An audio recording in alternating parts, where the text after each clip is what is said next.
This is Woodsy. I want to make this video to put on YouTube to give out more information about the Michigan shore riding and hiking trail.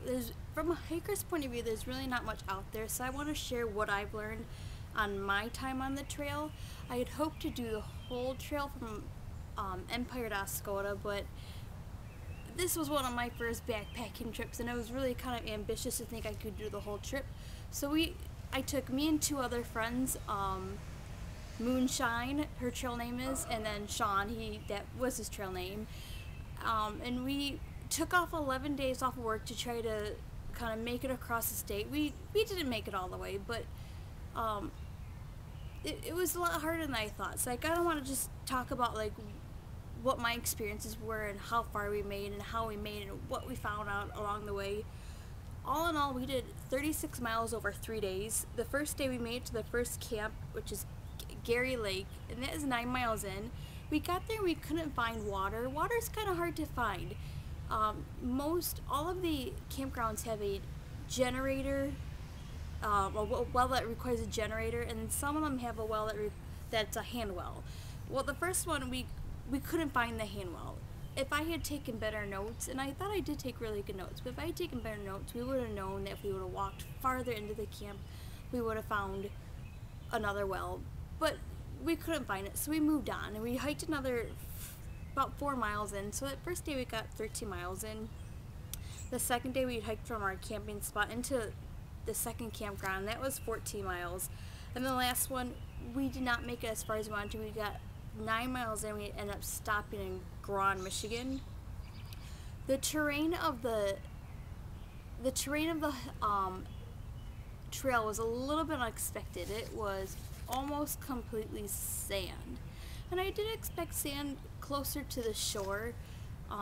You know, we're right next to Sleepy Dunes, that makes sense, but the whole thing was sand, and I really have a feeling that all the way through it's gonna be just sand. And that was, you know, if it were dirt, that'd be a little more easier, but the sand was kind of rough. On the third day we ran into a lot of road too, and that's what really killed us. You were walking on the side of a highway with cars just whizzing by. It was just pounding on that hot pavement. It was 80 degrees, and that really took a lot out of us. And I knew there was gonna be road, so that I wasn't too surprised at. It was the sand that really got to me, and that was just, for me, it was getting in my shoes and socks and helping to create awful blisters. That was my big problem, was the blisters. So if you're gonna attempt this one, beware of the sand. And I'll talk about my shoes in a little bit. The trail itself was really well marked. There's either blue dots, blue poles, or little triangle markers that kind of lead the way. So as long as you're following where the triangles are going, there's no way you're gonna get lost. We kind of walked off the trail a little bit, but you know, it was just like, okay, no blue dots, go back. Oh, there we go. We got back on the trail. Like I said, the water was a little tricky, just knowing where to find it. Since we didn't find water on the second day, we were able to filter water out of a lake that we found. Being a horse trail, there's the maps that we bought, there's watering holes marked on it, and we were able to find these watering holes. So it was really fun filtering the water out of the lakes and the rivers. And I mean, I'm still here, so I think it's pretty safe. The water it's just beautiful there, so don't worry about the water. For me, I found 1.5 liters was fine for me. I had no problem with the 1.5 liters, and that beyond that, it just gets really, really heavy. The campgrounds themselves, the first one, there was no one there. It's tall grass. They did have vault toilets, which is really nice. The actual outhouses themselves are very spacious inside, so you can kind of move around and change, and it was just nice to have a couple walls for a little bit. The second campground we went to was at Mud Lake, and that was nice. There were actually other campers there. There were some horse equestrian riders, some horses, and they must have been doing day hikes. And there was another person with a tent. So that was not a bad one. Don't expect to find picnic tables or fire rings. I think we ended up in the Trail Boss's campsite, so we did have a really nice picnic table and a fire ring. So if you're there at the same time as like a horse group, you might be out of luck. but you know, they're okay. I mean, we just ran into the two of them. Make the right notes. Alright, my shoes. I did so much research on what shoes to bring. I decided on really lightweight Merrell Pace Glove trail runners. And I think trail runners would have been fine if they weren't so airy. Like mine, I picked mine because they would let air go through and help keep the blisters away. But all of those holes, it's invited sand. And that was my big problem. Just for this particular trail, these lightweight trail runners weren't really good. Sean had trail runners, and I don't think he had as big of a problem because they were more solid.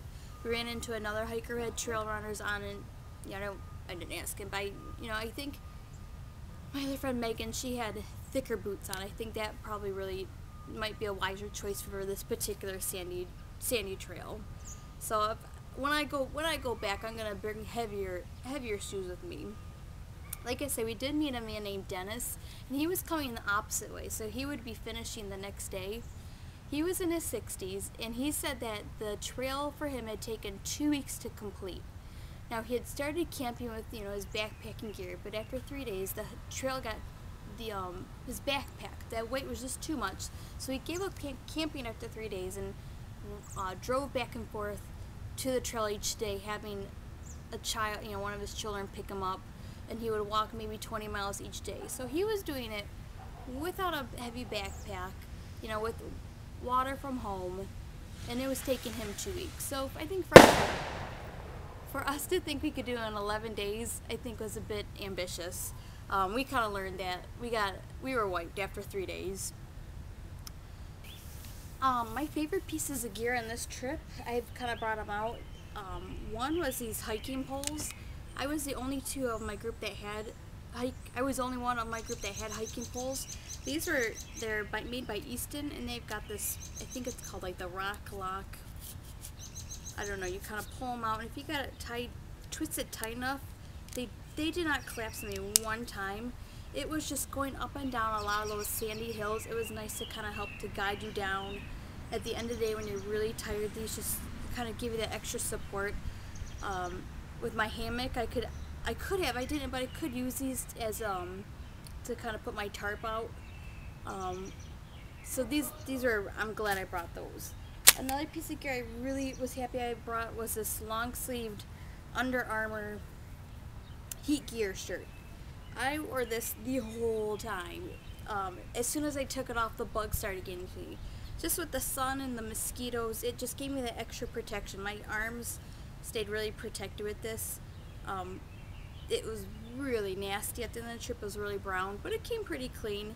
And this was well worth the money. It was on me, so it's not got to carry it. I'm happy I brought that. The other thing I really am glad I bought last minute was this Gossamer Gear. It's a 1/8 thin light insulating pad. It was originally 60 inches long, and I cut it down to 30. One reason it sort of gave me support in my Gossamer Gear G4 backpack. I'm not sure if it gave me that much support, but it kind of fit in the back sleeve. I use this all the time. When we sat down for anything, I would just kind of lay it down so I wasn't sitting in an anthill, protecting, not that I was worried about getting dirty, but it just kind of gave me a little extra protection. I also put this inside of my hammock at night, and it helped to keep me warm along with my underquilt that I had. This wasn't the only thing I used. Actually, the second night I let my friend land this since she didn't have anything like that in her hammock. So I'm really glad I bought this. I'm thinking of buying the extra wide mat that Gossamer Gear makes to put inside of my hammock, hoping that might take up less room in my bag than the underquilt is that I made. So I'm really happy I brought that. Gold Bond, any kind of baby powder. We were just throwing this all over our body, inside our socks, just anywhere where we got extra sweaty or extra, to keep the chafing away. I had no idea how much we would use this, whatever kind of powder. So that was really nice since it was June. That helped kind of keep us a little dry. The maps. You can go to Michigan Trail Riders Association and you can buy maps. I think you can buy just the maps for $5 off of them, something like that. I'm not I think it's $5. I went ahead and bought a became a member of the Trail Riders Association, which I don't think I need to do it. It kind of expired after a few months in December, but at least I kind of got their newsletters and I got their maps. The maps are they're pretty good. They kind of, it was nice to see crossroads. Okay, this is where we're at and on the map, and okay, are we going south?